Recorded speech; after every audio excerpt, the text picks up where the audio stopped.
বাবা মা দুজনেরই সন্তানের দায়িত্ব পাওয়ার কথা। তাই তো পাওয়ার কথা। আমার কথা এখনো শেষ হয়নি। দুজনের সন্তানের দায়িত্ব পেতে হলে স্বামী স্ত্রী দুজনকে তো পরস্পরকে ভালোবাসতে হবে। ওই যে ওখানেই তো সমস্যাটা বড়। সমস্যা তো তুই পাকিয়েছিস। আমি পাকাচ্ছি? আমি সমস্যা পাকাচ্ছি? হ্যাঁ অফকোর্স তুই পাকিয়েছিস। আর কি পাকিয়েছে? তুই আমার উপর বলতে আসবি না, বুঝলি তো? আমি কোথায় সমস্যা পাকিয়েছি? ও পাকিয়েছে সমস্যা। হ্যাঁ তুই একদম এসব নিয়ে বলতে আসবি না, বলে দিলাম। Behave yourself. পারুল, মাথা ঠান্ডা করে ভালো করে বুঝিয়ে বলো তো কি ভাবছো তুমি। একদম হেজিটেট করবে না। মনে করো তুমি আমার কাছে ক্লাসের একটা পড়া বুঝতে এসেছো। আমাকে স্যার ভাবতে হবে না। মনে করো যে কোনো ঘনিষ্ঠ বন্ধুর কাছে মনের কথা শেয়ার করতে এসেছো। কেমন? এটা কি হলো স্যার? ওকে আগে বলতে বলছেন কেন? আমিও তো আপনার স্টুডেন্ট। ও মেয়ে বলে আপনার সিম্পথি পেয়ে যাবে, আর আমি দামড়া ছেলে বলে ফালতু লাস্ট বেঞ্চার। এই, তুমি চুপ করে বসো তো। ক্লাসে এত কথা বলো না। এরপরে আর্গিউ করলে কিন্তু তোমার একবারে নম্বর কেটে দেবো আমি। ও গড, ইউনিভার্সিটির মতো এখানেও পার্সিয়ালিটি। বলছে নাকি নম্বর কেটে ফেলবে।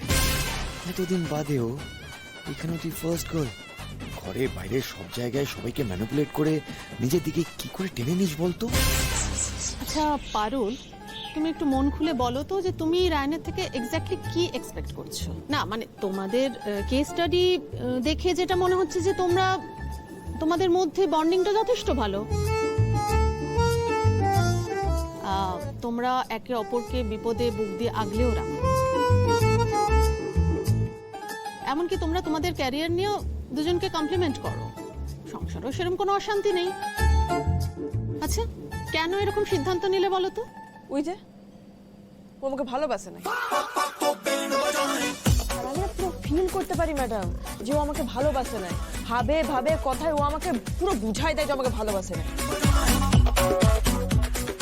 এবার আপনিই বলুন, যে বেটা আপনাকে ভালোবাসে না ওটা জানার পরেও আপনি কি উন্নতে কোনো টাস্ক শেয়ার করে দিতে চাইবেন? ছেলেটা আমার ভাগাইতে মন চাইবে না আপনাদের?